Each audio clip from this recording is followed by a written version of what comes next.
नमस्कार शेतकरी मित्रांनो, मी बाळासाहेब यादव, तालुका अकोले, जिल्हा अहिल्यानगर येथून आपले स्वागत आहे माझ्या शाश्वत शेती सेंद्रिय शेती या यूट्यूब चॅनेलवर। आज आपण आलो आहे अकोले तालुक्यातील पवन देशमुख सर यांच्या प्लॉटवर। आजची तारीख आहे 4 एप्रिल 2025। आज हा प्लॉट आपण पाहायला आलेलो आहे। हा प्लॉट आहे सदाबहार पेरूचा प्लॉट। नोव्हेंबरमध्ये लागवड झालेली आहे या प्लॉटची आणि आतापर्यंत साधारणपणे 4 महिन्याचा हा प्लॉट झालेला आहे। या सदाबहार पेरूची त्यांनी एकरी 3630 रोपांची लागवड 6x2 या अंतरावर केलेली आहे। अत्यंत कमी जागेमध्ये 6x2 या अंतरावर अति घनदाट पद्धतीने लागवड केलेली आहे। 4 महिन्याच्या या प्लॉटवर आता सुंदर फुलकळी प्लॉटने पकडलेली आहे। आपण बघू शकता झाडावरचं तेज, मोठ्या प्रमाणात लागलेली कळे अवस्थेत असलेला हा प्लॉट अत्यंत सुंदर पद्धतीने डेव्हलप झालेला आहे। शाश्वत शेती सेंद्रिय शेती या ग्रुपच्या माध्यमातून त्यांना वेळोवेळी जे मार्गदर्शन मिळतं त्या मार्गदर्शनाचा तंतोतंत पालन करून त्यांनी या बागेची जोपासना केलेली आहे। अत्यंत कमी कालावधीमध्ये त्यांनी या झाडावर फळधारणा पकडलेली आहे। साधारणपणे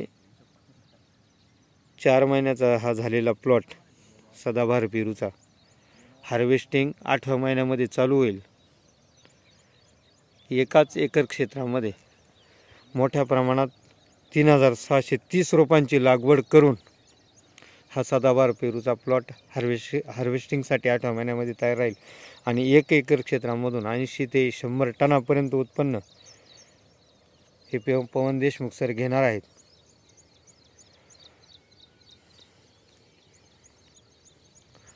नमस्कार पवन सर। नमस्कार सर। सर, आपण सदाबहार पेरूची आपण आपल्या क्षेत्रामध्ये लागवड केलेली आहे। अति घनदाट पद्धतीने लागवड केलेली आहे। या अति घनदाट पद्धतीने लागवड केल्याचा काही दुष्परिणाम तर नाहीत ना? अजिबात नाही सर। यापूर्वी आपण असे 6x2 अंतरावर लागवड केलेले पेरूचे प्लॉट पाहिलेले आहेत का? हो, भरपूर बघितली, पण सर्व सदाबहार व्हरायटीचीच बघितली।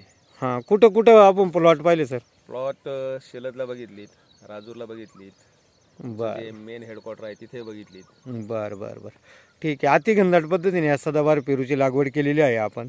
4 महिन्यापूर्वी आपण सदाबहार पेरूच्या लागवडीचा निर्णय घेतला आणि 6x2 अंतर पकडून तुम्ही सदाबहार पेरूची लागवड केलेली आहे।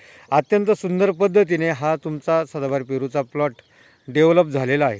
4थ्या महिन्यामध्येच तुम्ही आता या झाडावर माल पकडणार आहात। हो, आताची कळी तुम्ही खुडणार नाही आहेत, हो, बरोबर ना? बरोबर। म्हणजे हार्वेस्टिंगसाठी साधारणपणे 8व्या महिन्यामध्ये माल तुमचा हार्वेस्टिंग ला येईल आणि याचं उत्पन्न मोठ्या प्रमाणात चालू होईल। सदाबहार पेरूचं खास एक वैशिष्ट्य आहे, सदाबहार पेरू वर्षभर माल देतो। वर्षभर माल घेऊनही झाड डिप्रेशनमध्ये जात नाही, ही या सदाबहार पेरूची खासियत आहे।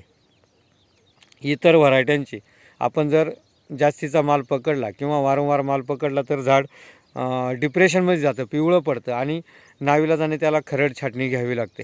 सदाबहार पेरूच्या बाबतीत ती गोष्ट होत नाही। आपण वर्षभर या झाडावर माल घेऊ शकतो।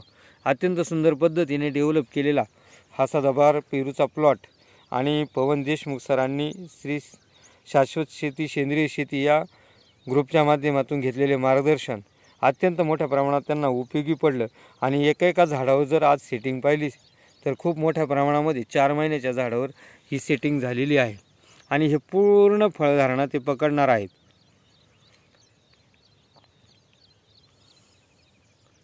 200 ग्रॅमपासून तर 1000 ग्रॅमपर्यंत बनणारं याचं फळ आतून फिक्कट गुलाबी असतं, शायनिंगला आणि साईजला 1 नंबर असतं। त्याच्यामुळे मार्केटमध्ये मोठ्या प्रमाणामध्ये या फळाला डिमांड आहे।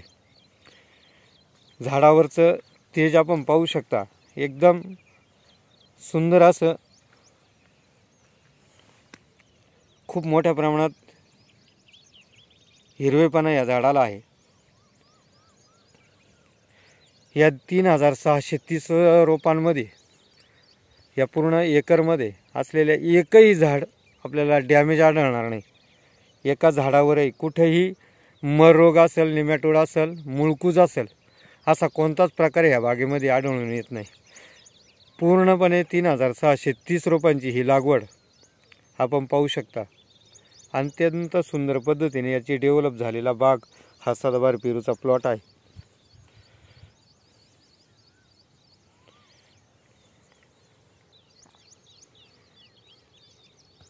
धन्यवाद सर.